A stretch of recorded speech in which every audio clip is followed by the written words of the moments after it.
Putin claims election win. This is News Review from BBC Learning English, where we help you understand news headlines in English. I'm Beth. And I'm Georgie. Make sure you watch to the end to learn the vocabulary you need to talk about this story. And remember to subscribe to our channel to learn more English from the headlines. Now, today's story. Vladimir Putin has claimed his fifth term as president after winning 87% of the vote, according to Russian election officials. No credible opposition candidate was allowed to stand. China and India have congratulated Putin, while Western governments called the election win unfair and undemocratic. Thousands of Putin's critics staged a protest at polling stations on the last day of the election. You've been looking at the headlines. What's the vocabulary that people need to understand this news story in English?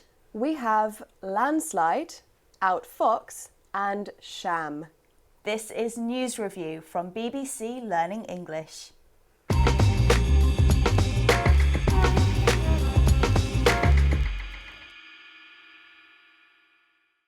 Let's have our first headline. This one's from Reuters. Putin wins Russia election in landslide with no serious competition. Now here we're looking at the word landslide.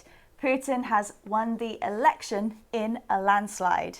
Now a literal landslide is when the land, that's the ground beneath your feet, literally moves and slides, maybe because of heavy rain or an earthquake. But that's not what's happening here, is it? No, we also use it in a metaphorical sense, and it means an overwhelming success or victory. We often use it to talk about elections where the winning candidate receives a large majority of the vote. Like in this story, Putin won 87% of Russia's vote, according to Russia's election officials. Now here it's used as a noun.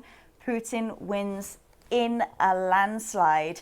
But it can also be used as an adjective. We can talk about a landslide victory or a landslide win.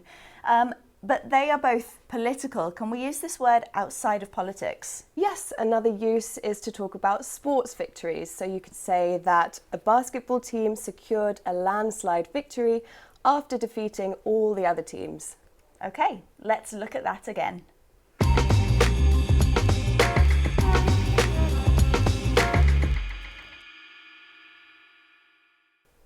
Let's have a look at our next headline. This one's from The Telegraph. Putin strolls to victory, but his opponents humiliate and outfox him. Now this headline is about protests against Putin. We're looking at the verb outfox. Putin's opponents outfox him. Now this word has fox in it, so that's an animal, a little bit like a dog, and they're usually orange or brown in colour. And they're known for being quite clever, aren't they? Yes, and we have this expression sly as a fox, which means that someone is clever, often in a sneaky or dishonest way. And then when we add the prefix out to make it a verb, it has this sense of exceeding something. It's bigger, greater, more than. So if you outfox someone, you do something cleverer or sneakier than them. They think they're clever, but you are cleverer. Right. So even though Putin has control of the media and the election process, this headline implies that his opponents were smarter than him. They outfoxed him because those protests still went ahead.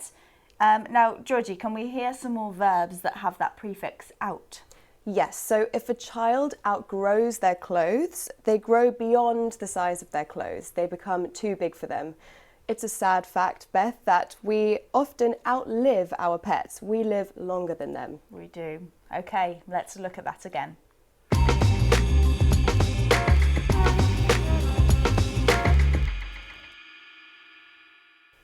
Let's have our next headline. This one's from The Independent. Western leaders line up to condemn Putin's sham election. So this headline is about Western leaders who are calling the Russian election undemocratic. The word we're looking at is sham. Georgie, what do the headline writers mean by a sham election? Well, here it's used as an adjective and it means something is fake or not what it seems to be. Western leaders have said that the election was neither free nor fair, which is why the word sham has been used here. They think the election is fake. Now, another common combination is sham marriage. This is where two people who are not in a genuine relationship get married for other reasons, like financial gain or to gain residence in another country.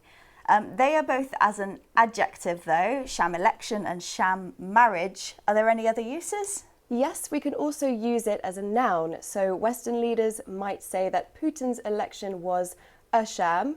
If a doctor claims to have a miracle cure and he makes lots of money from it, but it turns out not to work, we could say that is a sham. Okay, let's look at that again.